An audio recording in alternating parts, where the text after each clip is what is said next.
A big hello to all the viewers of CCR TV. I'm Kavita Almeida, final year MA Psychology student of Xavier's College, Mapsa in Goa. Today we have a panel discussion for you on the topic of discipline and punishment. I have here with me my fellow classmates, my fellow Xavierites, the panelists Sushant Gangipogu, Akansha Naik, Wellington Fernandez, Tejeshwari Hulmani and Shilpa Lamani. Welcome guys and welcome to our audience. Our topic today is discipline or punishment. So it is, everyone knows the benefits of discipline, right? And this is the reason why parents try to inculcate this discipline in their kids from a very early age. Books such as Atomic Habits, which are very popular, have highlighted the benefits of discipline, the incremental gains it can make and lead to achieving even goals that are really difficult. However, what is discipline? A UNICEF study from 2020 has highlighted that in India, parents use 30 different methods to discipline their kids, which actually range from pinching, slapping, withholding food, withholding affection, which amount to abuse, both physical and emotional. So in the light of this, we want to have this discussion in order to highlight what effects this kind of abuse can have on children and how we can pinpoint to see if our children are experiencing this sort of trauma response, because it has been proved that emotional abuse as well as physical abuse can induce long-term chronic trauma on kids. So let me first go to Tejeshwari. Tejeshwari, can you tell us what are some of the effects that our kids can show when they're exposed to this kind of punishment? Yes, Kavita, as you said, the pinching, the physical punishment traumatize the child. I agree with you, because this has a really very bad consequence which in return, which parents don't realize. They feel punishing is okay. They feel that they make their child hard, and they tell them that they make them capable of for facing the world. They feel that, but they don't realize like how bad it can cause to that child. They make that child make their child believe low in themselves. They feel that the child won't the child is not good enough. So this result in low self-confidence, as you all can see. They tend not to mix and match with other fellow mates. They tend to isolate themselves. They think my parent who has given me birth and they don't believe me, will our fellow mates will believe in me? It's better I isolate myself and sit alone. What you're trying to say is basically that because they're focusing so much, on labeling the child, saying that they are bad rather than pointing out that the behavior is bad, the children internalizes it and thinks that they are incapable of doing anything good. Yes, exactly. The taunts, the words which parents use, that decreases the self-esteem of the child. That's right. Okay, Tejeshwari, as you spoke about emotional abuse, let's just discuss about this concept called as self-fulfilling prophecy, wherein she also spoke about labeling the child, wherein the person taunts you again and again, saying that something bad about the child tends to internalize this belief that whatever the other person is saying, he's saying again and again, which means maybe I am the way those people are describing. It's kind of, they are predicting the behavior, and the child may start behaving in such a way that will prove this prediction. And for an example, if a parent says the child again and again that the child is careless, the child may start believe that I am careless and start behaving in such a way that proves that the child is careless. And when the person believes that what the other person is saying is true, and the child may lose confidence in the other person, say that the parents, I have no one around me to discuss my problems with, and the child may isolate himself from the family altogether. Absolutely. You just spoke about self-fulfilling prophecy. Then she spoke about how punishment leads to low self-esteem, low self-confidence, and all those problems. But do you all know that all our emotions, they have biological basis, right? And it is because punishment does this. Punishment affects our hormonal sensitivity to stress, which increases it, and it may later lead to anxiety, and it decreases our neural sensitivity to gaining rewards, which may later lead to depression. So punishment affects our cognitive systems. That's why you see children who are abused having lower cognitive abilities too, like intelligence, attention span and everything, and even emotional regulation. You see them growing up to be either very angry people or very shy. So this is how punishment impacts us in all aspects, whether it is social, emotional or biological, everything. Exactly. So, as Akansha said, there are so many biological effects of this kind of disciplining. And when the child, and this happens at an age from 0 to 6 years. So when the child is at that age, the brain is still developing, and having this kind of effects on the child's brain can make this a long-term problem. And despite having some kind of an inkling about this, disciplining methods which border on physical and emotional abuse are pretty much socially sanctioned. Not many people will, come out and say that this is wrong or that parents should not be doing this. Even parents themselves believe that it is necessary, and I'm trying to understand why that is. Exactly. If we go to have the same discussion on this same topics with our parents, you know what they'll say? What are you even saying? Did I do anything bad with you?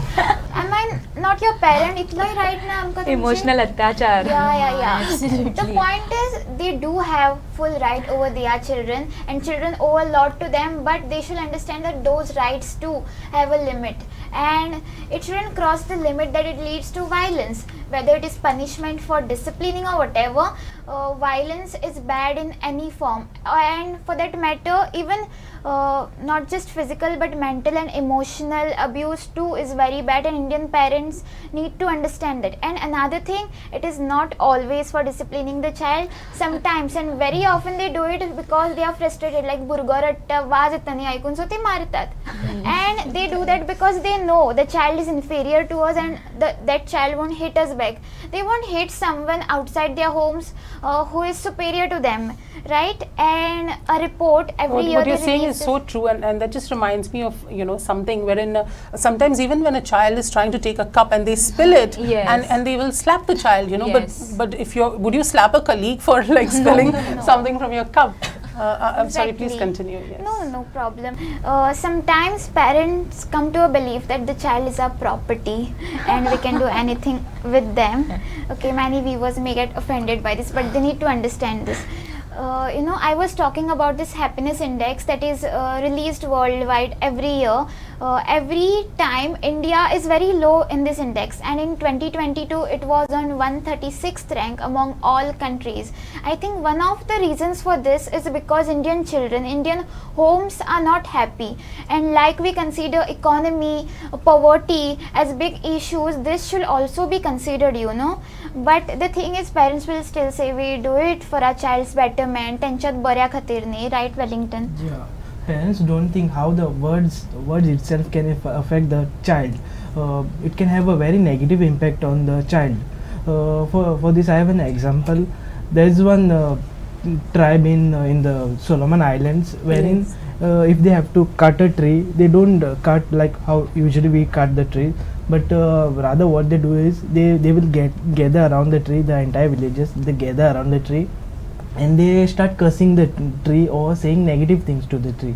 So eventually after few weeks the tree starts drying up and it dies. So similar impact also is impacted on the child. Yes, in children, obviously it is not going to be literal. The child is not going to shrivel up and die, but you could say that internally their soul could shrivel up and die.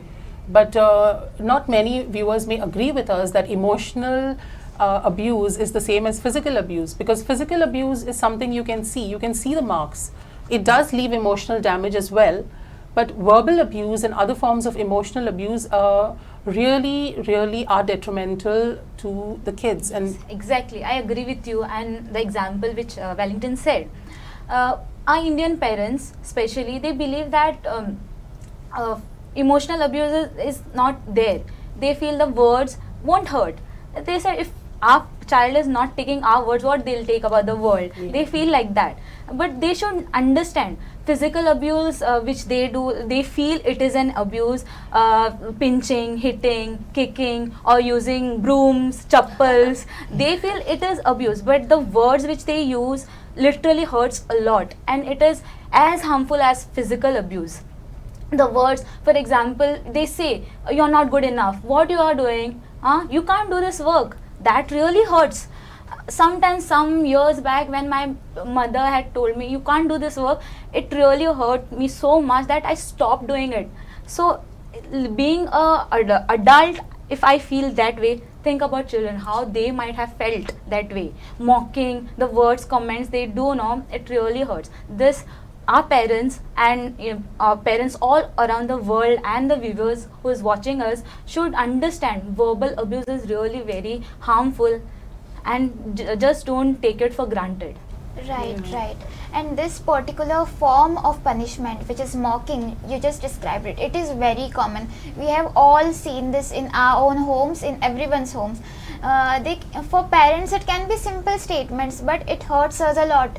Like if I failed at doing something, they can be like, "Kai kamache na hai bolke." You are useless. Garan podun podun asta. And it is not just to us that they say. They love insulting us in front of others. Yes. And they love comparing their children to others. You know those memes, Sharma ji ka beta aisa hai, waisa hai. So they like doing it, and then they complain like why we don't like to attend family functions, why we don't like to socialize with neighbors and everything. It is because y'all made us socially anxious, right? And another thing, if we express our opinions openly, they are like subes burge, so that parte utar sangta. You don't know how to talk to elders.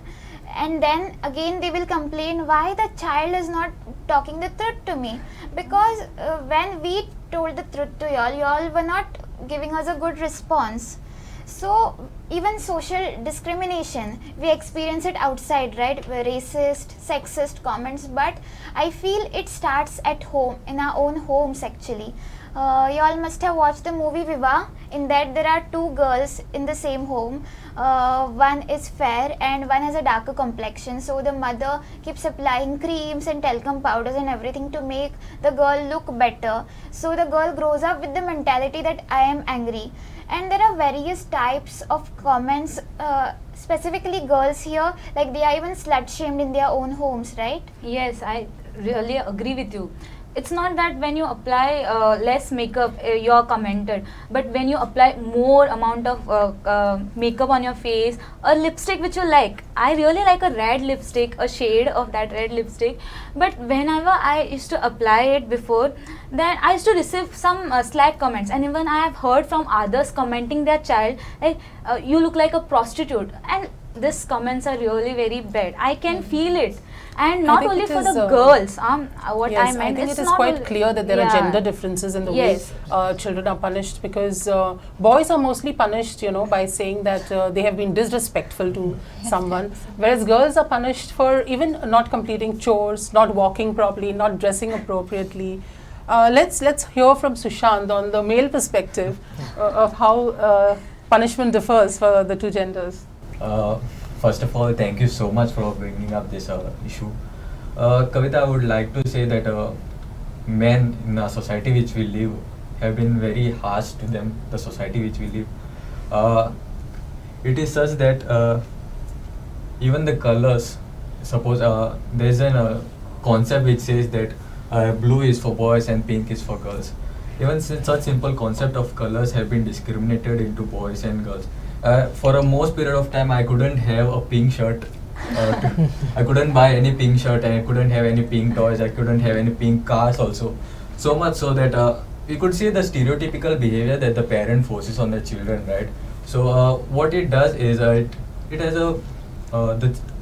it forces the society, the men to behave in a particular manner that the society wanted, and that particular manner usually includes the man becoming more dominant, the man becoming more aggressive, the man becoming the breadwinner, and the woman becoming the homemaker. So I think it's better to not do stereotypically make the child advance into performing such behaviors, but to remove the such barriers and make the child grow into something that is more capable and more at a progressive path than before. I think for men, even when they, like come of age and they first start to notice girls, and if they think of dating, they do experience There a are lot a of. lot of comments that the guy would get like तुका केन्ना पडचें ना तें.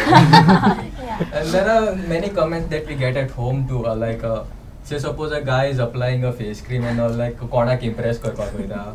I mean there are many comments like कोणे आतां समज रडटा जाल्यार if the guy is crying because of something and is expressing himself, then they get a comment like कितें भायले भशेन रडटा, कितें भायले चेडवा भशेन रडटा, काकना घालून बो.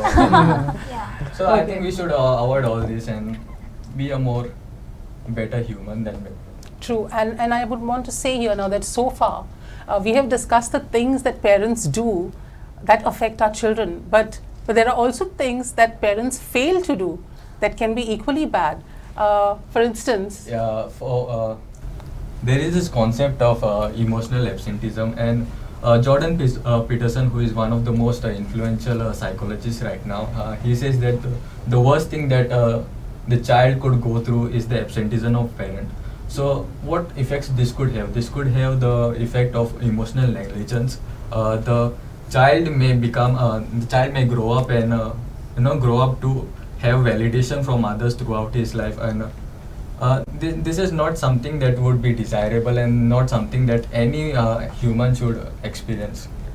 yes, but why you think it is, that parents are so reluctant to compliment their kids or give them some attention? Do you think it's deliberate?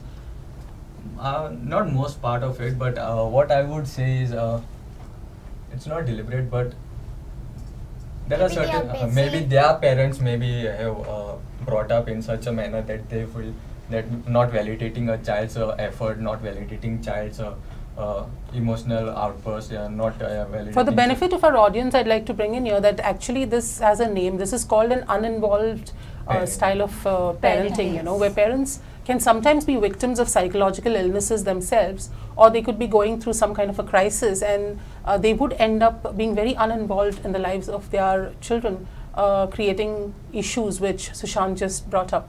But even authoritarian parenting has its own pitfalls, right? Yeah, even controlling the child or commanding child too much can be a problem for the child. The child may maybe develop a low self-esteem because of the commands you give every now and then. In Konkani we say, like how Nike sangta that shouldn't be the thing. Like you should take feedback from the child also. Child's opinion should also be considered.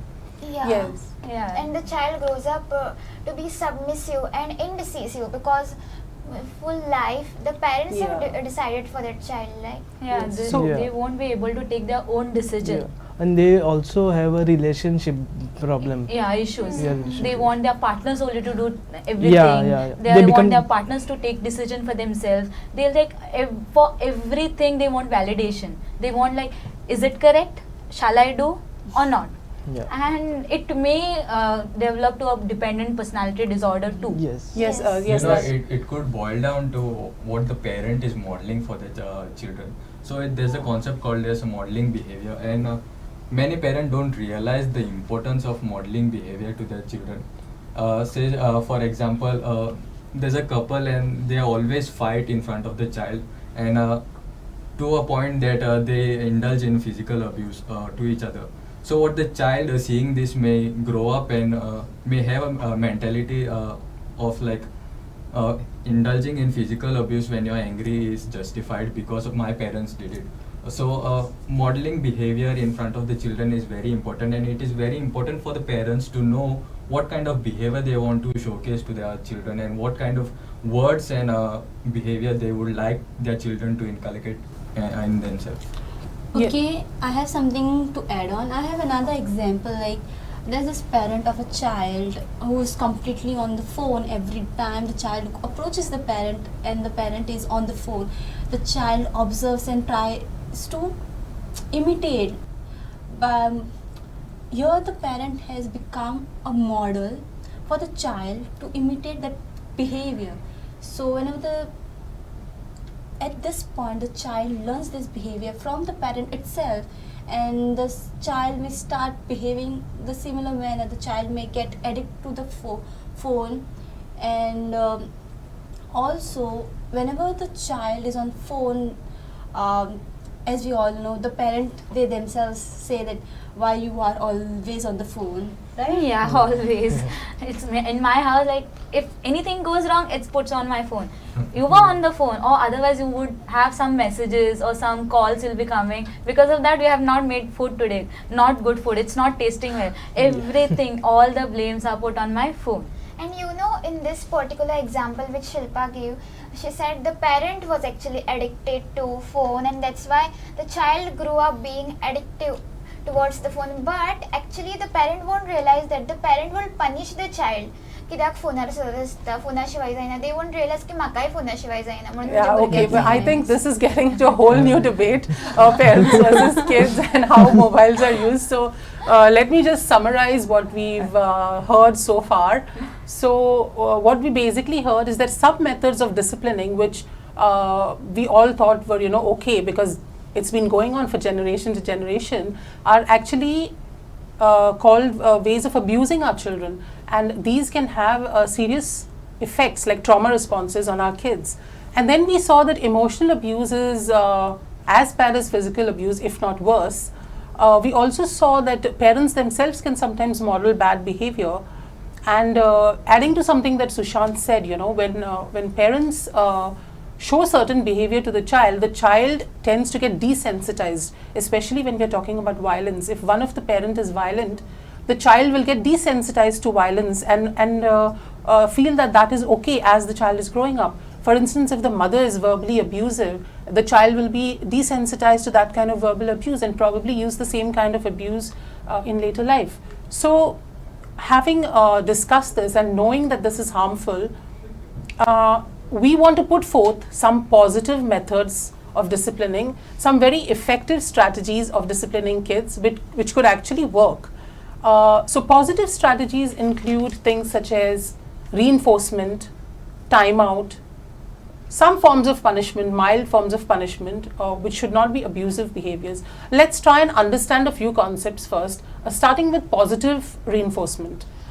So, Shilpa? Okay, positive reinforcement is a way to guide or shape the behavior by focusing on the positive behaviors of the child, by rewarding the child.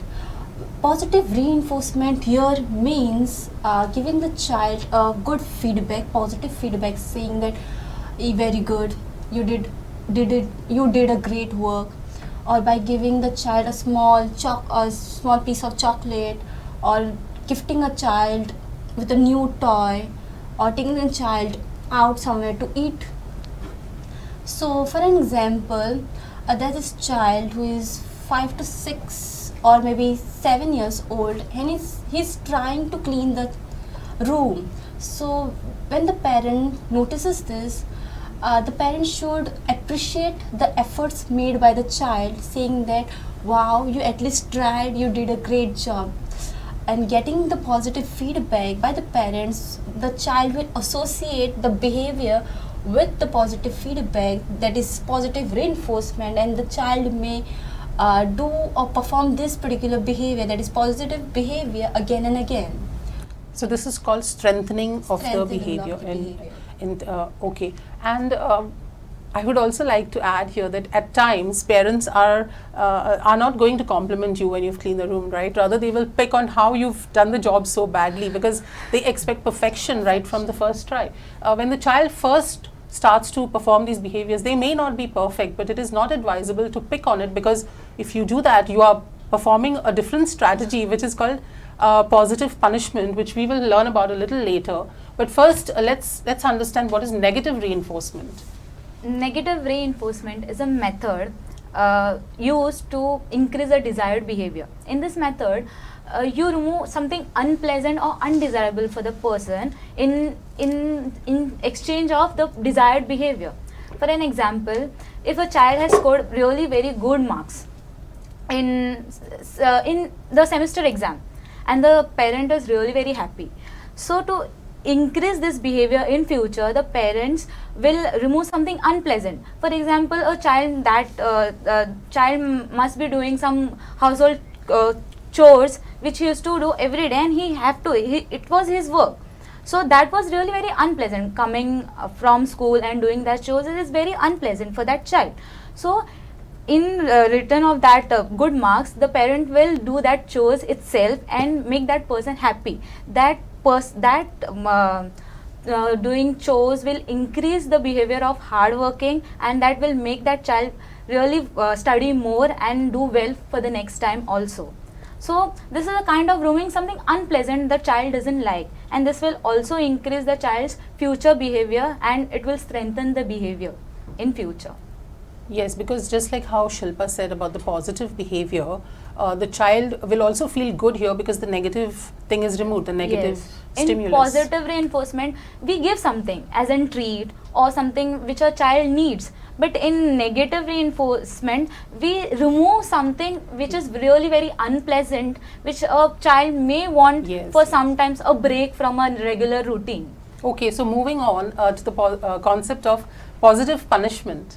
So positive punishment means adding a consequence of punishment to eliminate negative behavior. Here positive does not mean something good or something desirable, but positive here means adding a consequence to eliminate a behavior. So the consequence should be undesirable enough to eliminate a particular behavior. For example, scolding could be one example of this, like scolding a child for not completing his homework. Also, slightly tapping on the child's hand if the child tries to put his hand in the fire. This could also be an example of positive punishment. So adding some stimulus, adding something undesirable is a positive punishment, and therefore negative. So we know what a positive reinforcement is, that it adding a positive stimulus to increase certain behavior. We know what a negative reinforcement is, that decreasing certain stimulus to decrease certain behavior. As well as the positive punishment is adding certain unwanted consequences to decrease certain behavior, and negative punishment is simple, and it is to decrease certain behaviors, certain consequences, to decrease certain unwanted behaviors. So for example, a child who is misbehaving, the parent could take away his favorite toy, and that in turn would make the child to behave, to make that unwanted behavior less. And negative punishment is nothing but when a consequences is removed to make a particular behavior more. Okay, so a word of caution here to the audience. When it comes to disciplining, we have reinforcement and we have punishment. The preferred choice is always reinforcement, because both positive and negative punishment should be used judiciously. Now, for instance, when we talk about negative punishment, you take away something in order to decrease that behavior, but we have to keep in mind that you can never take away something that is really important to the child. For instance, you cannot take away food in order to decrease a behavior. Even with positive punishment, you have to be very careful, because that tapping should not, lead to something a little harder, which is then again abuse. So even with positive punishment, there are times, for instance, if the child is in danger, it is okay to use a little bit of positive punishment and yank the child or pull the child roughly. So you have to know when to use it. Whereas reinforcement is a strategy, both positive reinforcement and negative reinforcement, that aims to strengthen the behavior over a long period of time, because the child associates that good behavior with some kind of a positive feeling. But there is another aspect to this, and it is the frequency of the reward, which also matters, right, Akansha? Yes, absolutely. Schedules of reinforcement is very important. We heard of different concepts now, and all we can conclude is punishment leads to fear in the child, and only reinforcement, whether it is positive or negative, whether you are adding something extra or removing something undesirable to strengthen the behavior, it only results in a happy child. So reinforcement is very important and it works wonders to strengthen a behavior. But the intervals in which you give this reinforcement is also important. Like even as adults, we need reinforcement. Suppose we go to work in a firm, in a company, and we get paid only after some months. When the company achieves milestones, then how will we feel? We are not get paid regularly. Like काय फायदा ना पैसे मिळणं काय मिळणं, no one considers it. Same way it happens for the child. Suppose a child is consistently performing well and the parents don't even notice it, the parents don't even praise it, the child will get discouraged to perform that good behavior. Very often what parents do is they wait for exams to get over and for the child to get good marks to praise the child or to give some reward. But what I feel is they should consistently keep praising. Even when the child does a homework on its own, wins a competition, writes an essay, or even with regards to behavior, when the child helps a sibling, engages in some good behavior, communicates well in the society, so children do require this consistent praises. I remember the example Wellington had given in the first half where he spoke about the Solomon tribe. When they want to cut a tree, they just gather around it and keep cursing. Research also says that when you do positive talk around a plant for some time, it grows well. So if that is the impact on a plant, imagine how wonderfully it will work for a child. This all sounds very nice, like Akansha has articulated very well how parents should use all of these strategies. But I think I speak for all parents when I say that theoretically this sounds really nice, but as the day, like throughout your day, having to constantly reinforce and praise the kid is not that easy. I mean, it is easier said than done, right? So because of this, there is another concept which can be a little easier, and Shilpa will explain that to us. Okay, that concept is token economy. Whenever the desirable behavior is occurring, we tend to give a token, which may be a star or artificial coin, and asking the child to collect these tokens for certain amount, and telling the child, if you collect these many tokens, in exchange of those tokens, the positive reinforcement will be given. Maybe the child is taken to the wonderland, or the child may be taken to a movie, or child may be given a gift that child always wanted. It's kind of you're reinforcing the child for those behavior, but after a period of time, and you also teaching the child to wait for the gratification. Yes, I agree with her point. What I feel is like this will teach the child to be patient enough and to even value the things or the object they have at present in exchange of those tokens. Nowadays parents complain, right? You all must have heard, my child doesn't value the object, the phone which they get. When we were small, we used to not get that phone so easily, but nowadays child gets the phone. They complain like, my child doesn't value what I gave him or her. So this token economic concept can make that child understand how important that object is for that person, that child, because that child has worked for a very long time for that one single object. So this will build patience and also build a value for things in future for that child. Right. But parents should also make the child understand that you are supposed to engage in that behavior not to get some reward, but because we have given that token, because that behavior was good, so that you don't continuously and every time need to keep giving reinforcements.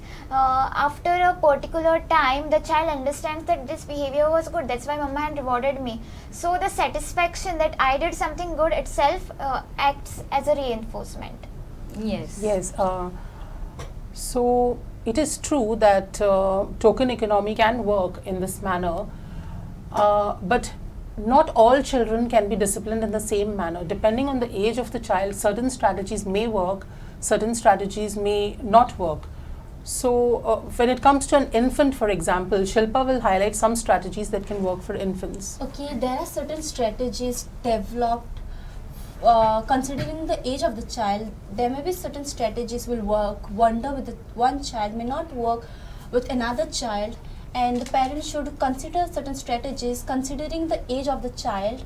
And if the strategy is not working with their child, it's a hint they should shift the strategy. For example, as we'll discuss about this infant, okay, there's a strategy called praise the child, wherein the hardly the child is able to walk or talk, and at this period of time, praising the child whenever the child tries to walk or tries to talk, like doing this or cheering the child or giving a smile to the child will encourage this behavior. The child will associate behavior with the smile or cheer or attention that the mother father is giving the child, and this reinforcement will encourage the behavior. I think our audience might be a little confused as to why you need reinforcement for infants. Infants being so cute and everything, most people might not be able to imagine, but there are a lot of times that parents even use abuse on infants, like you've experienced it, right? One day we were traveling by bus, as we always do. A mother was pinching and hitting the child to make that child stop crying. I think she didn't realize that that pinching and slapping was making that child cry more. So this might be rare, but there are incidents. Yes, but as the child grows and then approaches the age of a toddler, I think we reach that stage of terrible twos, which we all fear so much. So maybe we can get some really good strategies from Sushant for this age group. This age group is definitely the most challenging one for any parent, and there are certain strategies which could be used. To keep in mind is there is no one fit all strategies that could be used for everyone, but there are certain small strategies which could be used, like paying the parent who have a child in this age group should always know that the child is now learning what is right and wrong. It's just starting to learn what is right and wrong. So there may be a lot of tantrums, there may be a lot of irrational behaviors coming your way. So you must be aware that the child is not doing it deliberately, but just out of curiosity. So what a parent could do is just pay attention to this pattern of behavior and praise behavior that you want your children to learn, and maybe just ignore the behaviors that you might not want your children to learn. So praising a behavior might increase the certain behaviors, and ignoring the behaviors and not having this praise for certain behaviors might altogether make the child to stop the behavior. There are, as the child grows, there are tantrums also which are thrown at you. So to stop the tantrums, what the parent could do is to identify what triggers these tantrums, and anticipate how the tantrums could be dealt with before the tantrums become severe.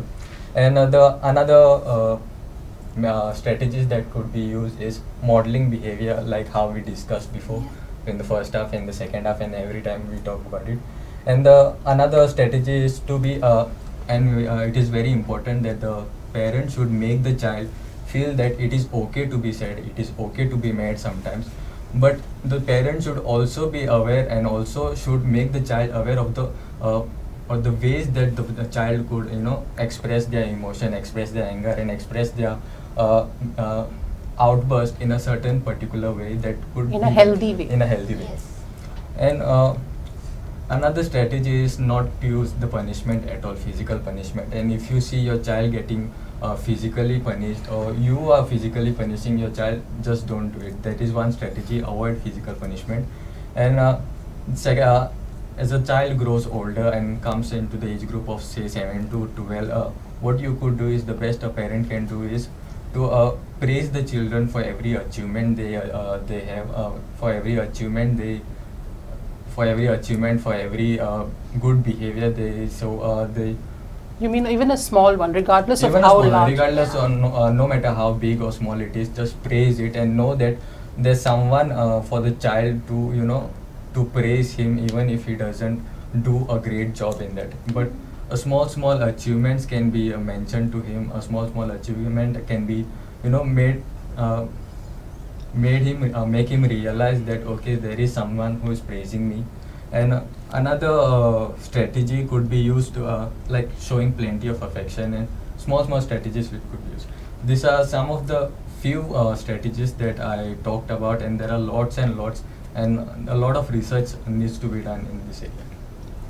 I would like to add to what Sushant said. I mean, the reason why this praise works is because when you praise them for the little actions, it helps them to build autonomy and, you know, to get better and better at those behaviors. We cannot expect the child to be perfect right from day one, but when they receive consistent praise, they keep on improving and getting better, and eventually when they reach the teenage or older, it would help them to achieve autonomy, right? It is said that the significance of disciplining a teenager is much higher than the other age groups, as the teenager may be going through a lot of emotional and physical changes. So appropriate strategy is very much needed.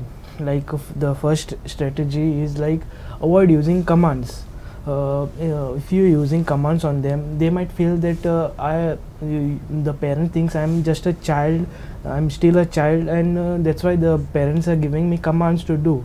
You all must have heard children saying this, I'm a grown up now, stop commanding me what to do and what to not to do. Yeah, so this is the first one. Second one is let them face the consequences. By doing this, you are making them learn that particular behavior is wrong all by themselves. They will understand that okay, this behavior is not I'm supposed to do, this leads to negative consequences. Yes. And I would like to give an example in this strategy of letting them face the consequences. If a child is constantly getting up late and the mother keeps nagging, utre, the child what he'll feel, mumma was atta sadane. One day, the mother should actually let the child keep sleeping and reach school late. And then the child will understand the scolding of the teacher, getting caught by the principal, and eventually the principal calls the parents, okay, better than all of this, I should better go early to school. And now even the child understands, Mumma kidyak tapaitali, begin utpa. So this is how you make your child understand from the consequences. Yeah, actually this will make that a child understand what all needs to be done. Okay, it's not always about letting the child face consequence or commanding the child, telling the child these are the expected behavior that you have to perform in order to be praised. There are certain stressful scenarios like exams, the anxiety towards exams, or breakups, or bullying, which is faced by the child. These are the situation where the parents can act as a guide rather than as a commander, or letting the child face consequence. Guiding the child is itself a strategy which can be used by the parents to make the child realize that they are there with whom they can discuss their anxiety issues and problems, and this will enhance their confidence, and this will make the child feel positive about others and feel good about himself or herself altogether. Also, even when there are moments when the child may be lost or doesn't know what has gone wrong, he or she would have someone to reach out to, and this role doesn't necessarily have to be played by the parents. If the parents are too busy or sometimes not able to do this, it could be a teacher, it could be a trusted neighbor. Other people in the children's lives too can play the role of a mentor. Yes, in this. absolutely. Yes. So I think with this we have kind of summed up all of our positive strategies that are required. We might know that positive methods can be used, but in our busy lives where we have to prepare meals and we have to go to work and we have to get our kids ready for everything, you tend to forget. And most importantly, rather, the parents themselves have been brought up in a certain way which makes them unable to behave differently. If they have faced trauma in their childhood, or if they have been parented in similar ways, it is not fair to expect the parent to suddenly make a change and switch over the parenting style.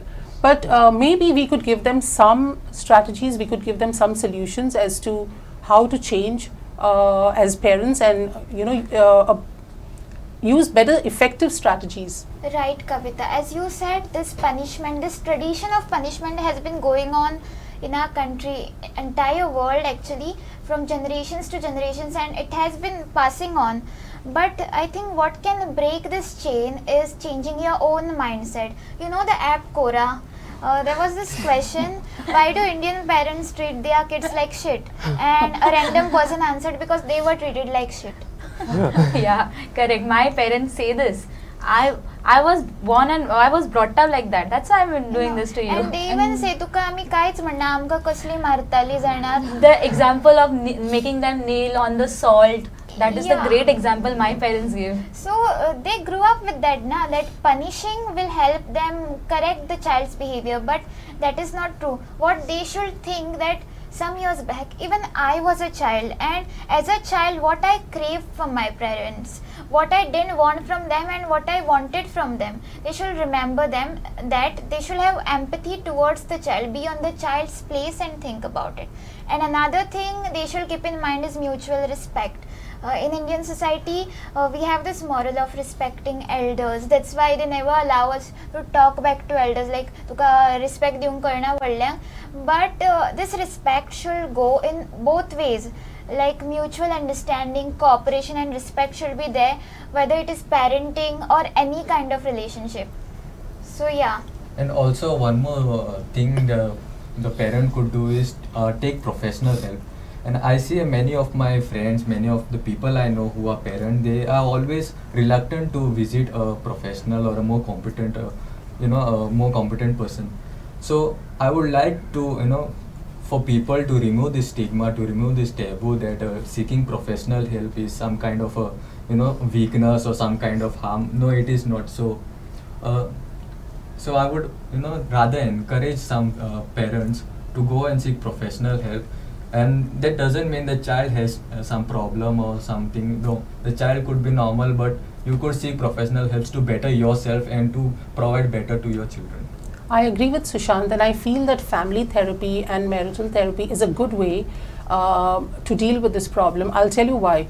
There are times when one parent could be, advocating gentle parenting, or maybe they've read something and they want to try this out.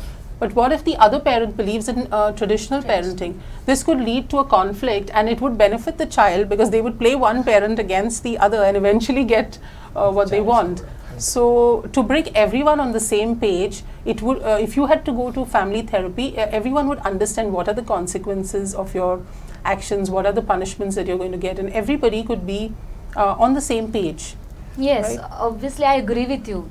I would like to tell the viewers that the new field of psychology, the positive psychology, also states that it is really good. It is not necessary to go and seek help when you're in mental distress, or when you feel that you're going through some trauma. But it is also necessary to go and seek professional help whenever you're in good situation or in good psychological set of mind. That will enrich and encourage you to live a better life, and will help you to inculcate many positive aspects of life, and encourage and appreciate the life you have. And this will in return will show in your family, and even this will make your child behave and believe in the same manner as you do. I think this is a perfect example of how positive psychology can benefit parents, and I think this is a good way to end this discussion, which we had today on discipline and punishment. So we have explored how, in the name of disciplining, parents stray towards abuse, both physical and emotional, including verbal.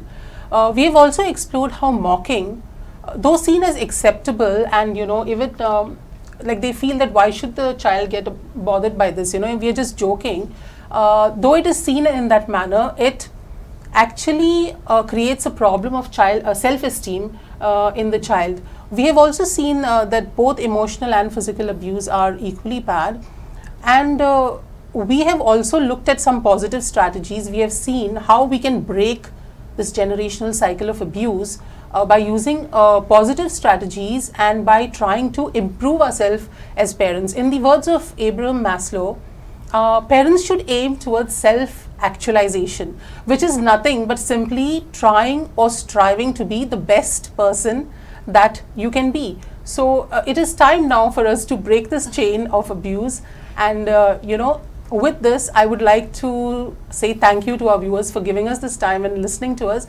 And I would like to thank my fellow classmates and panelists for doing this. So thank you everyone, and goodbye.